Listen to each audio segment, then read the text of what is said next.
mais j'y avais jamais pensé. Mais, euh, mais vous avez une idée bien précise, mais enfin, ça correspond pas forcément à un schéma classique, mariage, maison, bébé, et puis, et là, c'est le début des pressions. Mais si, tu verras, c'est le plus beau cadeau d'une vie. Tu veux pas connaître le bonheur que c'est que d'être parent, sérieux? Et l'horloge biologique, ton âge, La la ménopause. ménopause. Ah, mais c'est bon, stop! Respirez un bon coup, que je me pose les bonnes questions. D'où viennent les normes? Pourquoi la société nous dicte que si on veut un enfant ou si on n'en veut pas? Après tout, pourquoi une femme serait obligée d'en avoir un? Est-ce qu'on met autant la pression à un homme après tout? Enfin, franchement, laissez-moi tranquille. Après, on met aussi la pression comme ça? Comment je peux faire ma propre opinion si vous-même vous me donnez toutes vos opinions? Laissez-moi un peu respirer. Prenons un peu de recul.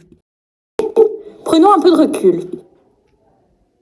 Ouais, c'est vrai, en fait, t'as raison. Autour de nous, il y a quand même des familles qui sont monoparentales, il y a des couples qui sont homoparentaux aussi, puis il y a des personnes même qui choisissent de juste pas avoir d'enfants, et c'est ok.